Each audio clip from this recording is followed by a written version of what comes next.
Enquanto você vai abrindo a sua Bíblia no livro de Jeremias capítulo 29, que é o primeiro texto que vamos ler hoje, eu já vou começando o primeiro sermão. Hoje vamos ter dois sermões, um bem pequenininho, outro bem grandão.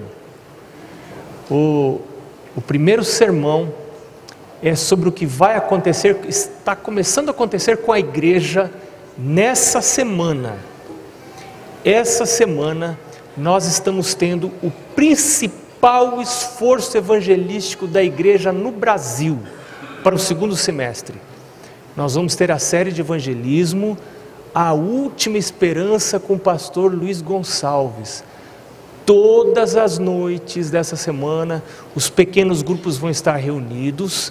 Sexta-feira, creio que vão estar reunidos aqui na igreja.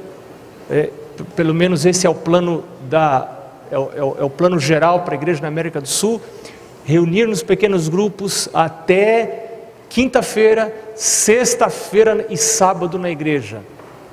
Nós vamos ter o pastor Luiz Gonçalves falando pelo alvivo.esperança.org.br. É isso, Rogério?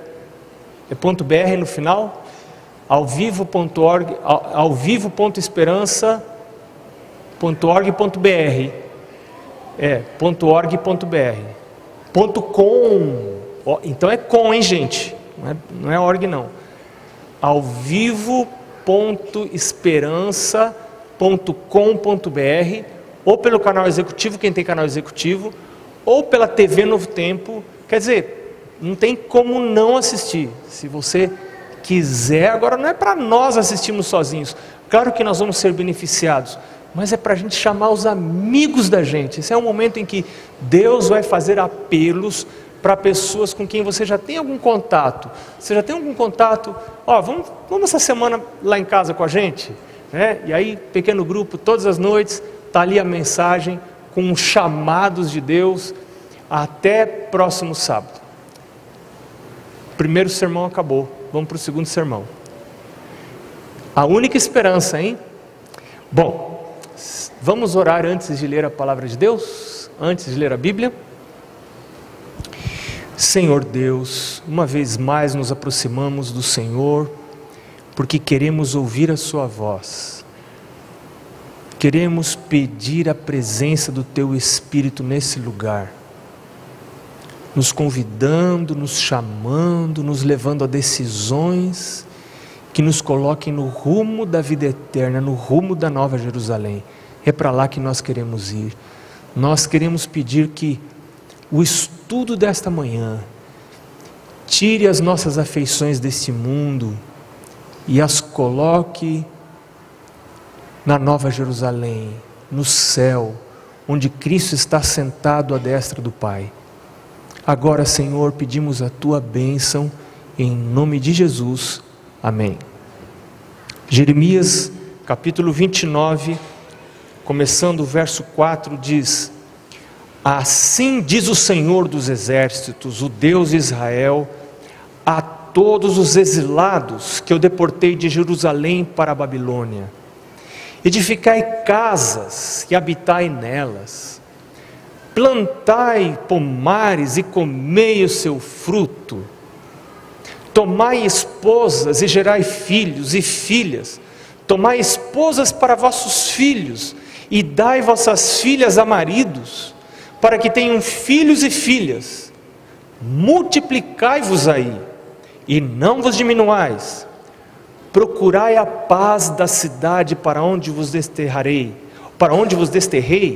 e orai por ela ao Senhor, porque na sua paz vós tereis paz. E o verso 10 diz: Assim diz o Senhor: logo que se cumprirem para a Babilônia 70 anos, atentarei para vós outros e cumprirei para convosco a minha boa palavra, tornando a trazer-vos para este lugar. Eu é que sei que pensamentos tenho a vosso respeito, diz o Senhor, pensamentos de paz e não de mal, para vos dar o fim que desejais. Que Deus maravilhoso! Que tipo de pensamentos que Deus tem a meu respeito? Que tipo de pensamentos que Deus tem a seu respeito? A palavra de Deus hoje de manhã está dizendo que Deus pensa bem de você. Deus pensa tão bem de você, que Ele chega ao ponto de dizer: eu é que sei que pensamentos que tenho a seu respeito, pensamentos de paz, e não pensamentos de mal. E os meus pensamentos são tão de paz, que eu quero cumprir o fim, o objetivo que você tem na vida. E às vezes nem a gente bem sabe, a gente nem sabe muito bem qual é a finalidade da vida da gente, que objetivos a gente tem na vida. Tem gente que passa a vida inteira sem conhecer os objetivos que tem para a vida. E Deus diz assim: meu filho, ainda que você não tenha objetivos, eu sei que no fundo você quer ser feliz. E eu estou a seu lado, estou a seu favor, eu não estou contra você. Eu sou a seu favor. Eu é que sei que pensamentos que tenho a seu respeito. Qual o contexto disso aqui?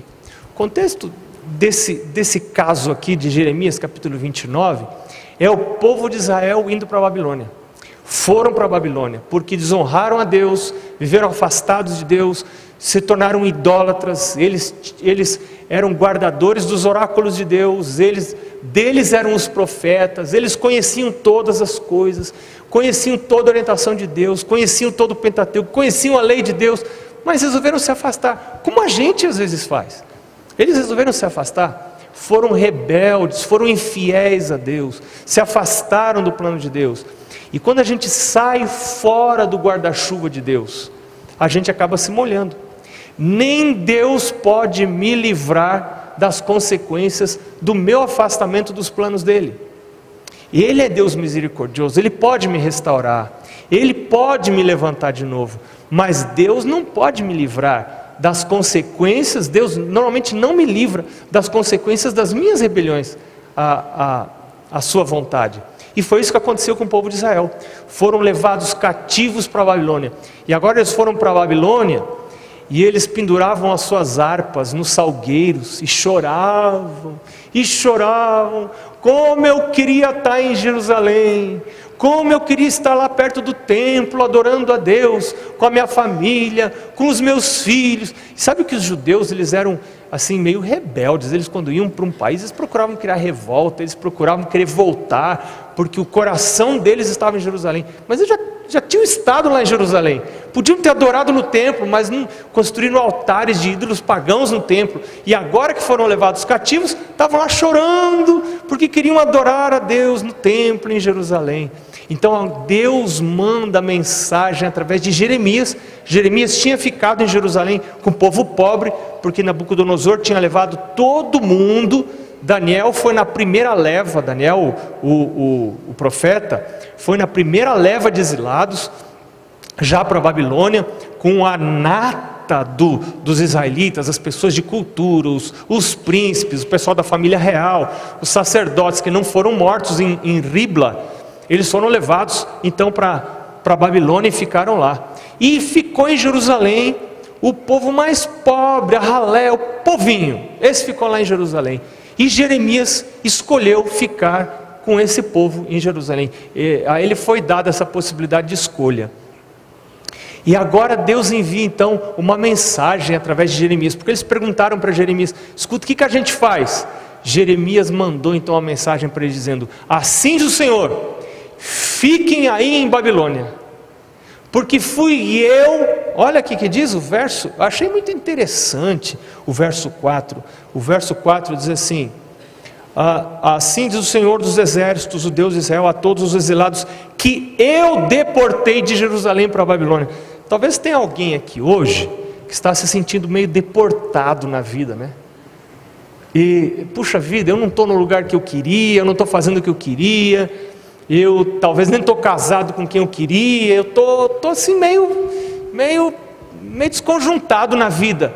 Espera um pouquinho, olha o que Deus está falando para o povo de Israel: eu deportei, eu levei vocês para a Babilônia, vocês não estão aí por acaso não, isso faz parte do meu plano, meu filho. Então, baixa a sua bola aí, fica tranquilinho aí, plante pomar, coma do fruto, casa, tenha filhos, construa casa, dê mulheres para os seus filhos e dê suas filhas para maridos, tenha netos. Vocês vão ficar aí quanto tempo? 70 anos. Vocês vão ficar 70 anos aí. Então não fica aí tentando se revoltar contra o meu plano. E fiquem em Nabucodonosor, fiquem aí em Babilônia. E Deus diz no verso 7: procure a paz da cidade para onde eu desterrei vocês. Ore por esse lugar, porque na sua paz tereis paz. Eu estou fazendo isso. Eu, como acho que vários de vocês, alguns aqui são nativos do DF, né? Eu não sou daqui. O pastor não quer de lugar nenhum, né? Está sempre trocando, pulando de galho em galho, né? Mas eu estou plantando um pomar lá na minha casa, onde pela primeira vez na vida eu tenho um quintalzinho com terra. Nunca tive isso na minha vida. Estamos completando 28 anos de casado, nunca tive terra para plantar. E agora tem um pouquinho de terra. Deus me deu esse privilégio. O que eu estou fazendo? Deus diz: procure a paz, o bem do lugar que você está. Plante pomares. Eu não sei se eu vou comer desses frutos, mas eu estou plantando, né? Estou tentando lembrar. Plantei até siriguela. Não sei se vocês gostam de siriguela. Eu gosto de siriguela. Conheci siriguela aqui no DF, né? E aprendi a gostar. Você não vai acreditar, mas eu gosto até de piqui. Você acredita num negócio desse? É uma coisa, né? Até de piqui eu gosto. E eu gosto de comer piqui de um jeito que o pessoal daqui não come. Eu como piqui cru. Você já experimentou? Deus fez fruta para comer crua. Experimenta o piqui cru para você ver que gostoso que é. Eu acho mais gostoso do que cozido. Bom, esse aqui é o contexto. Sabe quem que estava lá em Babilônia? Quem estava lá em Babilônia era Daniel, o profeta. E ele começou a receber visões de Deus. Várias delas. Você pode ler lá em Daniel capítulo 2, Daniel capítulo 7, Daniel capítulo 8 em diante. Visões muito interessantes sobre o tempo do fim. E agora Deus dá uma visão para Daniel. Vamos lá para Daniel? Daniel capítulo 8, o verso 14. Deus diz para Daniel: até ele me disse. Esse verso é muito importante para a igreja adventista. Esse verso é muito importante para a existência da igreja adventista. Ele me disse: até 2.300 tardes e manhãs, e o santuário será purificado. Interessante que no verso 27, no finalzinho do verso 27, a gente vê que o próprio profeta Daniel não entendeu patavina da visão. Daniel, que negócio é esse de 2.300 tardes e manhãs? 2.300 tardes e manhãs são 2.300 dias. Daniel não entendeu. Sabe por que Daniel não entendeu? Porque Daniel tinha lido lá o que Jeremias tinha mandado. Eles foram contemporâneos. Jeremias estava em Jerusalém, Daniel estava em Babilônia, e Jeremias tinha dito: olha, fica tranquilo que vocês vão ficar aí 70 anos. E todo judeu que estava lá em Babilônia estava pensando no santuário que tinha ficado destruído lá em Jerusalém. Você lembra para que lado que Daniel abria a janela para orar todo dia? Para onde ele voltava a face para orar? Para Jerusalém. O que tinha lá em Jerusalém? O templo. Ele orava com a face voltada para o templo. E agora vem a mensagem de Deus dizendo assim: Daniel, até 2.300 tardes e manhãs, e o santuário vai ser purificado. Daniel ficou embananado. Ele ficou encafifado. Que negócio é esse? 70 anos, diz o profeta Jeremias.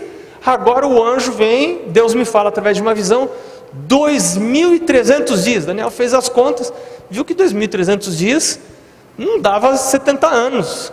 Que negócio é esse? Aí, se você entendesse 2.300 dias como anos, 2.300 anos, piorava ainda, porque aí o que tem 70 anos, você vê com 2.300 anos. Daniel ficou muito preocupado, a ponto de dizer aqui que ele enfraqueceu, verso 27, chegou a ficar doente, porque o coração dele era voltar para Jerusalém. Eles foram arrancados de Jerusalém e levados cativos. E agora estavam ali em Babilônia sofrendo. E então ele começa a orar a Deus, ele volta a estudar Jeremias. Você vê isso no capítulo 9 todo, Daniel orando a Deus, tem uma oração bonita. Ele diz ali: eu entendi pela leitura do profeta Jeremias, no capítulo 9, verso 2, que eram 70 anos que iriam durar as assolações de Israel. E aí o verso 3 diz que ele começou a orar de maneira fervente. Você vê a oração bonita, todo o capítulo 9. E aí, a partir do verso 20, Deus manda um anjo.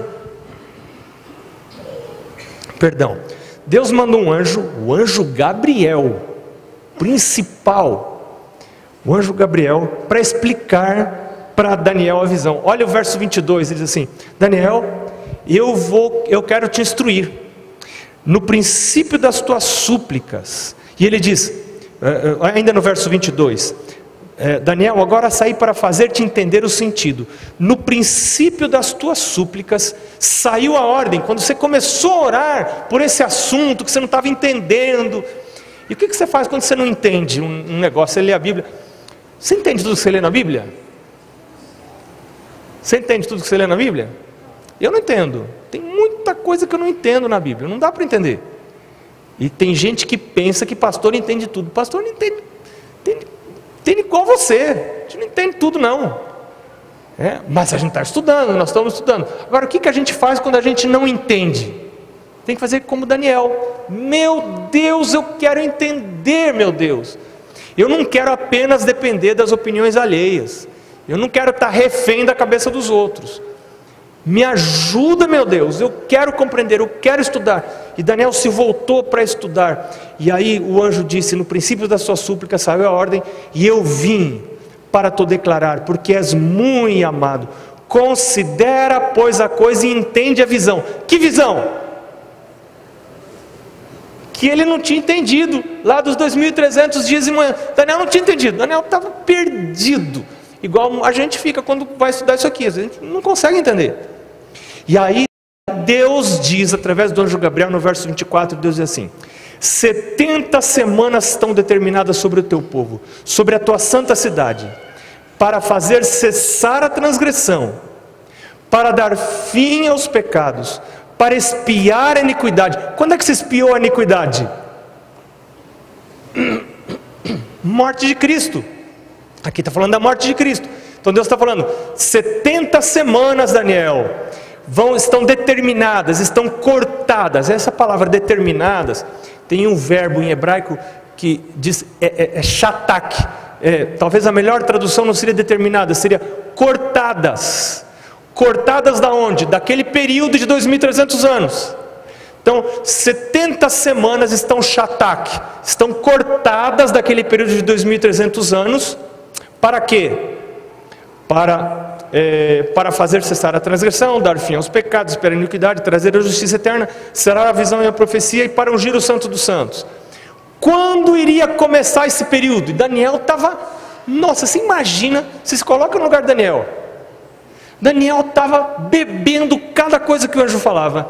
E aí o anjo disse, verso 23, sabe e entende, desde a saída da ordem para restaurar e edificar Jerusalém, até o ungido. Quem que é ungido, gente? Jesus. Desde a ordem, presta atenção nisso aqui é muito importante. Quando que começaria esse período? Aqui está o sinal de quando começa o período dos 2.300 dias. Deus diz, sabe e entende, desde a saída da ordem para restaurar e para edificar Jerusalém, até o ungido Jesus, até o príncipe, 7 semanas e 62 semanas, e as praças e as circunvalações se reedificarão em tempos angustiosos. Depois das 62 semanas será morto ungido. Está claro que é Jesus isso aqui. E já não estará. E assim por diante. E o verso 27 diz que ele fará firme aliança com muitos e tal. Que coisa interessante. Aqui nós temos a data de partida, não só das 70 semanas, como também dos 2.300 anos, que 2.300 dias são 2.300 anos, que as 70 semanas são um pedaço cortado dos 2.300 anos.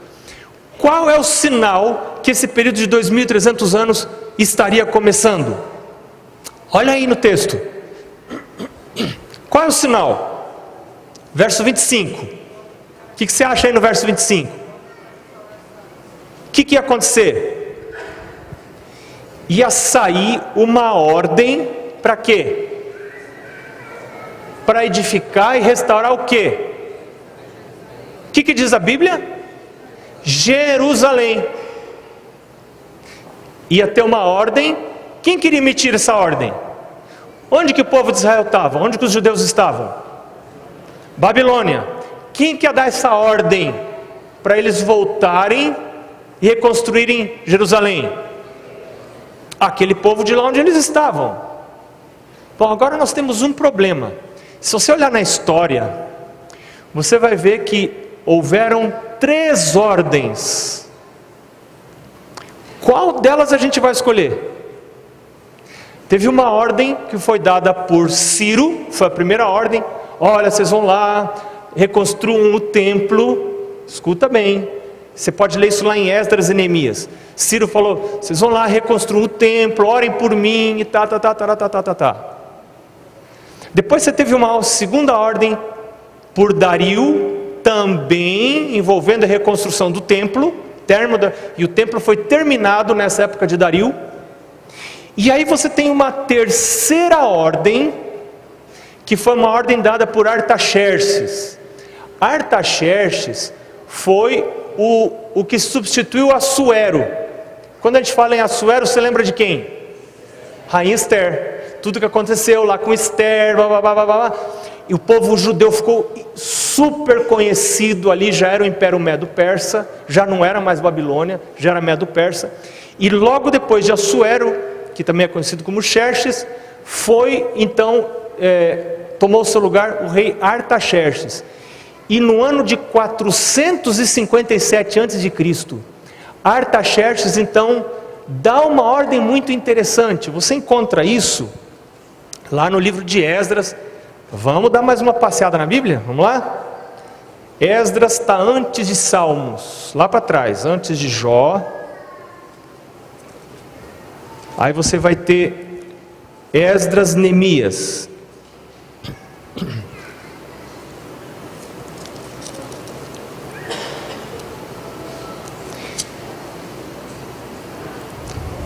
Tem algumas coisas interessantes. Olha só, Esdras capítulo 7, você encontra um pedaço disso que a gente está descrevendo. Esdras fez muita amizade na corte, era um homem de extrema confiança do imperador, do rei Artaxerxes. E agora Deus dá a ele ele se tornou bem quisto ali na corte, e Artaxerxes emite um decreto para que ele volte. Mas olha que interessante, o verso 25, no verso 25, olha o que Artaxerxes diz. Artaxerxes diz assim: tu, Esdras, segundo a sabedoria do teu Deus que possuis, nomeia magistrados e juízes que julguem o povo que está da além do Eufrates, e a todos que sabem as leis do teu Deus, e ao que não as sabe, que lhes façam saber. E você veja que coisa interessante, nesta ordem de Artaxerxes, você não vê apenas a restauração do templo, você vê a restauração da cidade, você vê a restauração de uma certa autonomia da cidade, e você vê uma certa restauração do poder civil em Jerusalém.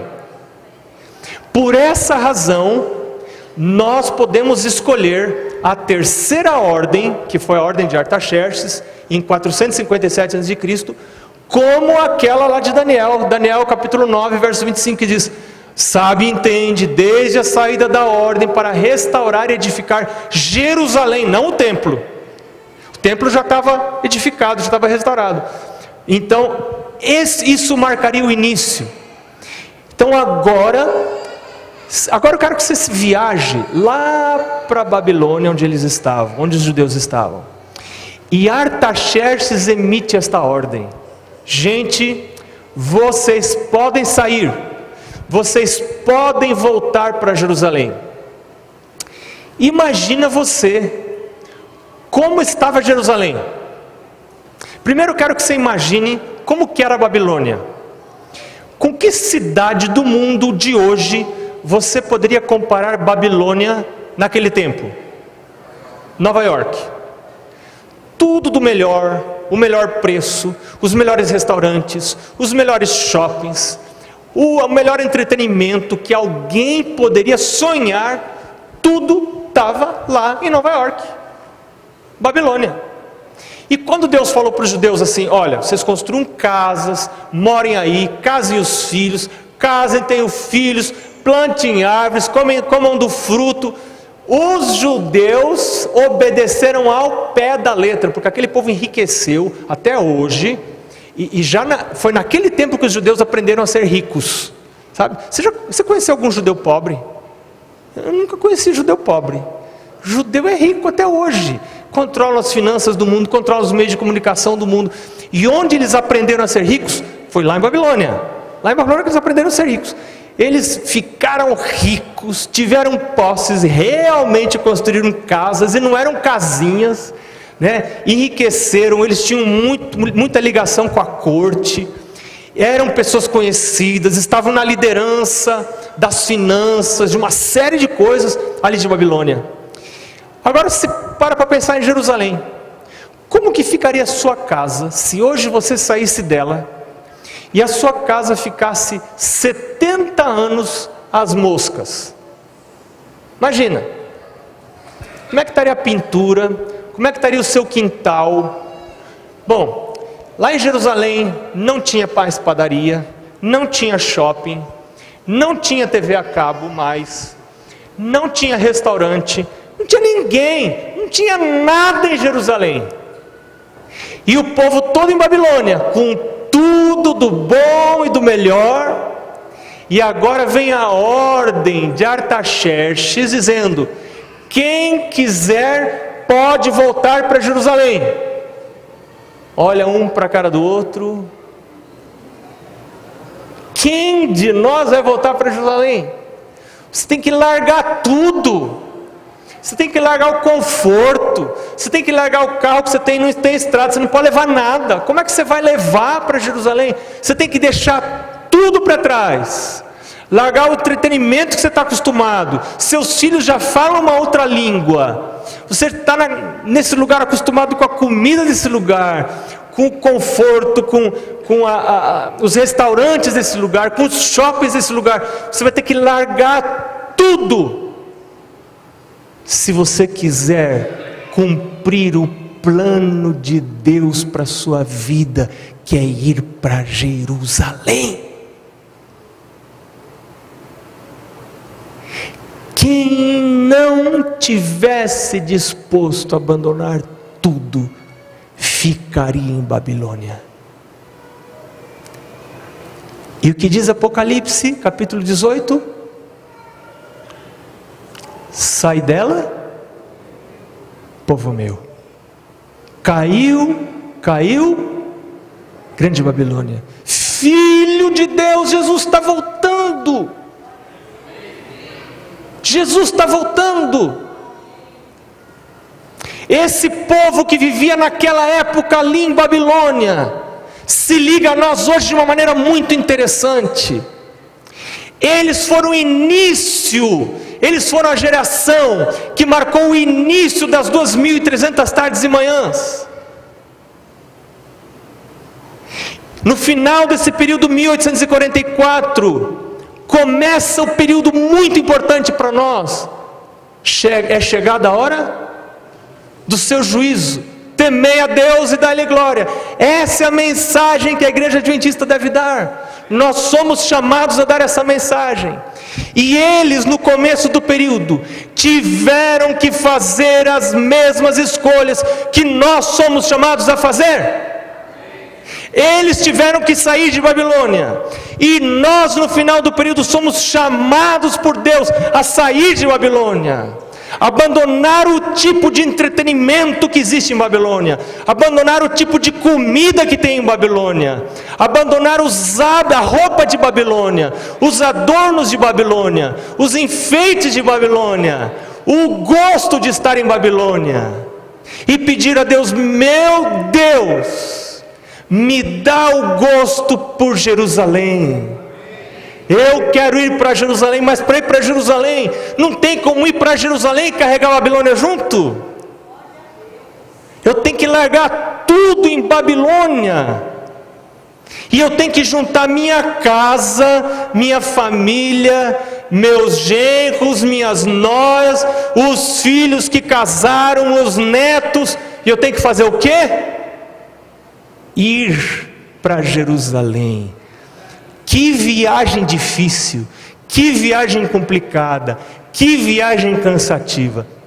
Sabe, tem uma coisa tão interessante na Bíblia, porque no capítulo 8 de Esdras, você encontra nominalmente a lista das famílias que saíram de Babilônia. Olha, Deus achou tão sério, tão importante essa decisão dessas famílias, que ficou registrado no seu livro sagrado, e a gente pode ler até hoje o nome das famílias que resolveram sair de Babilônia. Verso 8, capítulo 8: são estes os cabeças de famílias, com as suas genealogias, os que subiram comigo de Babilônia, no reinado do rei Artaxerxes.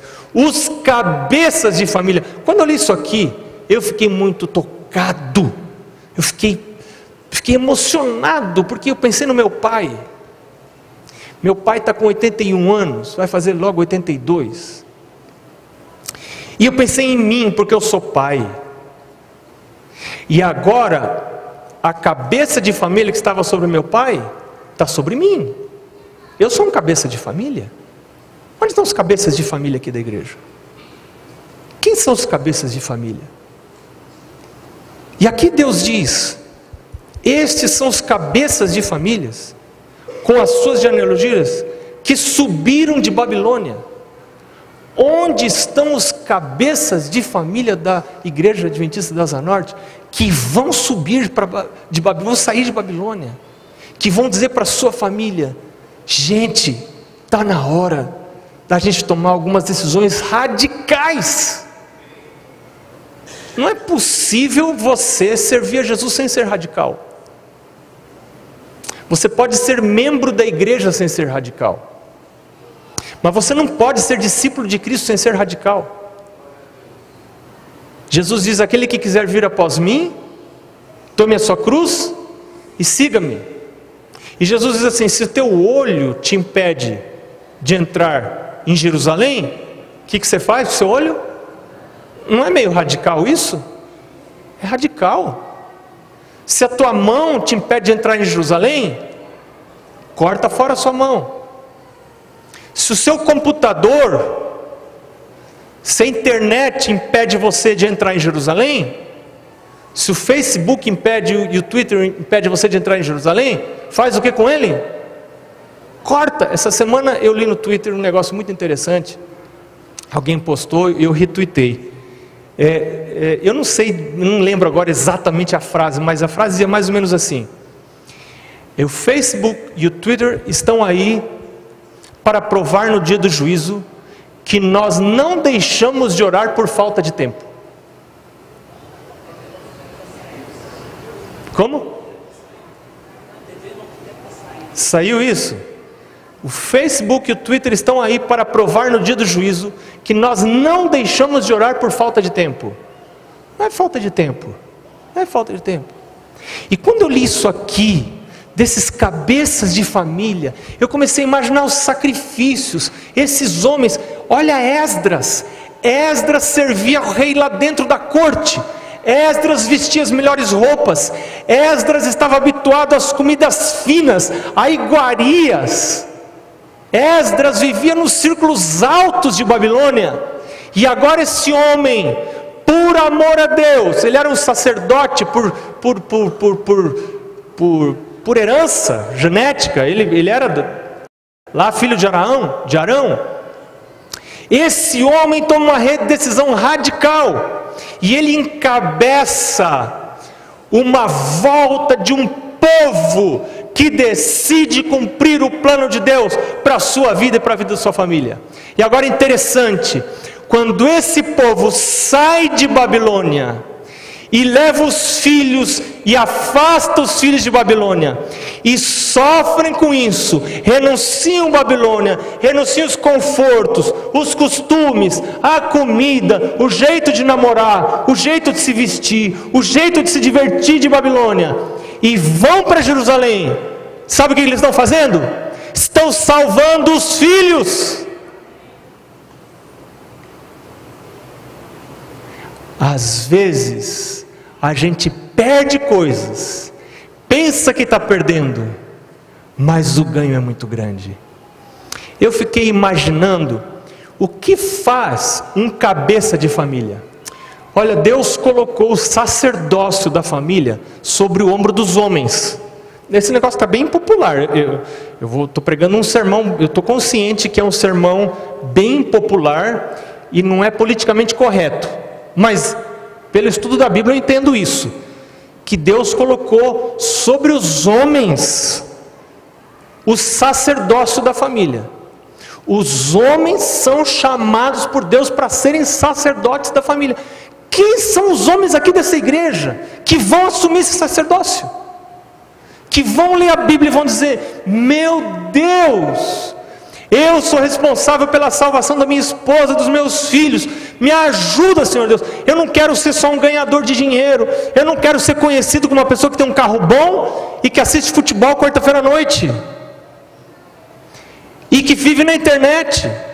Eu quero ser conhecido como um homem de Deus, um homem amoroso, um homem santo, amoroso para com a sua esposa, preocupado com os filhos, com as notas dos filhos, com a escola dos filhos, com as amizades dos filhos, preocupado com a vida espiritual da sua casa. Meu Deus, me faz aquele homem que chama a família para fazer o culto. Não é aquele homem que fica na cama, porque eu trabalho, porque eu trago dinheiro para casa, pronto, esse é o meu dever. Não! O sacerdócio do homem é uma função que exige renúncia do eu, renúncia do conforto, mas isso fazem aqueles homens que estão partindo para Jerusalém e que querem carregar sua família para Jerusalém. Esses são os cabeças de famílias que se levantam mais cedo para estudar a Bíblia e para orar, para dizer: meu Deus, eu quero ser santo como o Senhor é santo, me ajuda, porque eu me conheço, eu não sou flor que se cheire. Não é assim? Meu Deus, me ajuda, meu Deus. A vida eterna dos meus filhos, das minhas filhas, está nas minhas mãos, e o Senhor me deu esse sacerdócio. Me ajuda, meu Deus. Que coisas, eu fico lembrando do meu pai. Eu já contei algumas coisas para vocês aqui. Eu tenho o privilégio de ter tido um pai em Israel. Eu não lembro na minha casa de um dia sem ter culto da família. Não me lembro.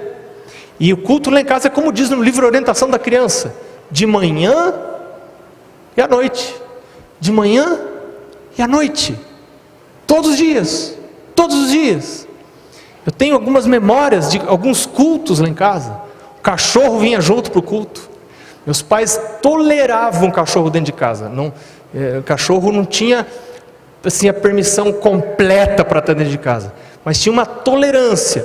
E um dia meu pai disse assim: olha, o cachorro só pode ficar na sala na hora do culto se ele ficar quieto, porque quando você ensina reverência no culto da família, você está ensinando para os filhos a noção da presença de Deus.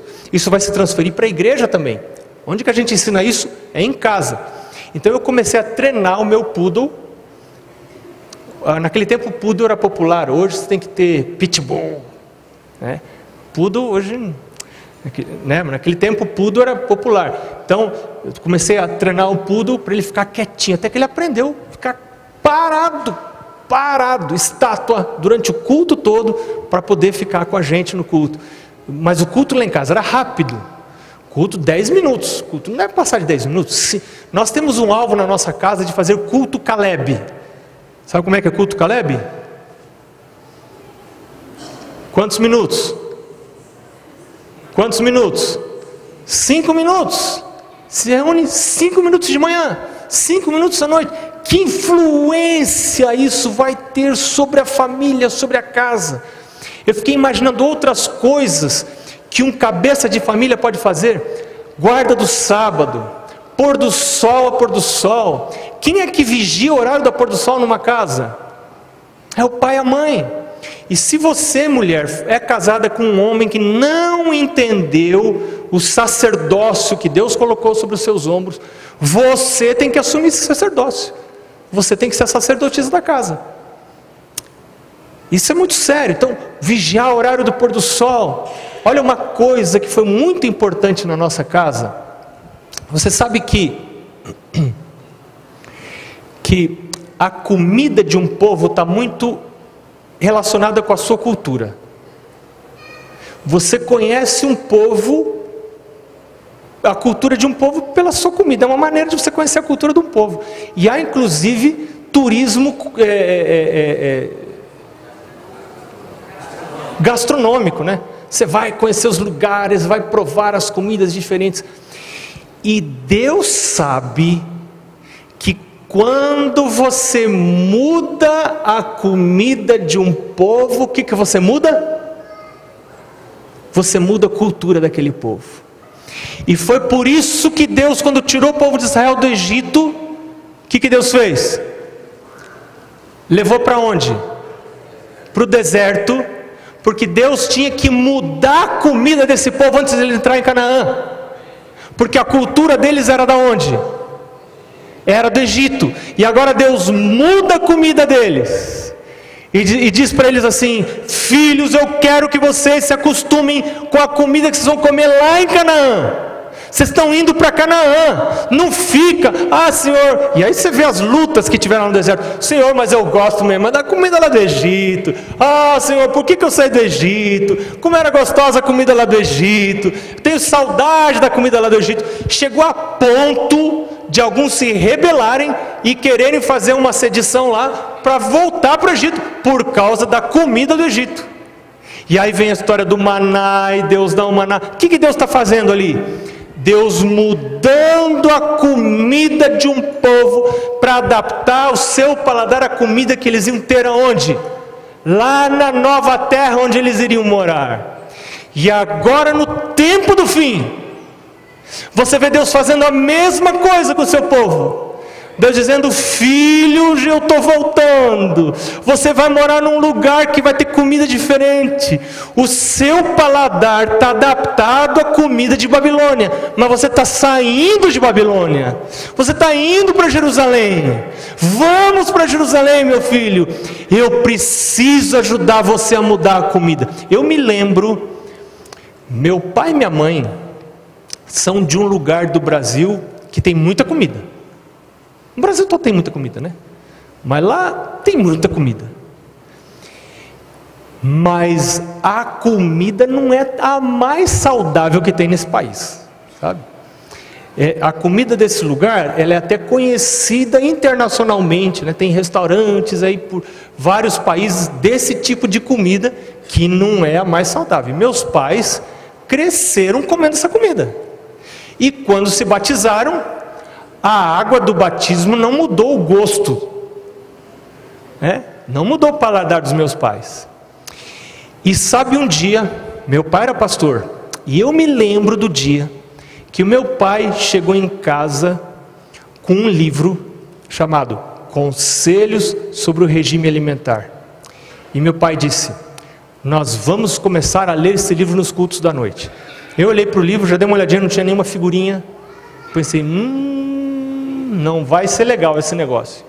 Mas sempre no culto da noite minha mãe contava uma história, e depois da história eles começaram a ler só um parágrafo do livro Conselhos sobre o Regime Alimentar, e nós começamos a acompanhar as mudanças que começaram a acontecer no meu pai, na minha mãe, na mesa da nossa casa, para que a família começasse a adaptar o gosto ao gosto da onde?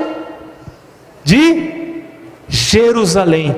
Que luta tiveram meus pais, que angústia tiveram meus pais, para deixar de comprar coisas que eles gostavam, que agora Deus diz: filho, isso não é para o seu bem, não é nem para o seu bem físico, nem para o seu bem espiritual. Filho, está na hora, você vai esperar até quando? E eu olho para trás, eu vejo que isso teve uma influência tão grande na nossa vida lá em casa, na minha vida, na vida dos meus irmãos, do meu irmão, da minha irmã, porque com isso, nossos pais estavam mostrando para nós estamos falando sério, a gente não está brincando de ir para Jerusalém, nós não estamos fingindo ir para Jerusalém, mas ficando com os 2 pés em Babilônia, nós realmente estamos largando coisas de Babilônia, estamos sofrendo, pagando o preço de deixar para trás coisas que não são preciosas, para ir para Jerusalém. Hoje, o Senhor está fazendo o mesmo convite para nós, para os cabeças de família. Onde estão os cabeças de família daqui da igreja da Zanorte? Deus está fazendo o convite para você, filho, vamos para Jerusalém, está na hora de ir para Jerusalém. Que Deus abençoe você, que Deus ajude você a atender ao chamado de Deus. Esta é a hora, este é o momento. Nós vamos cantar juntos esse convite de Deus com o hino 561.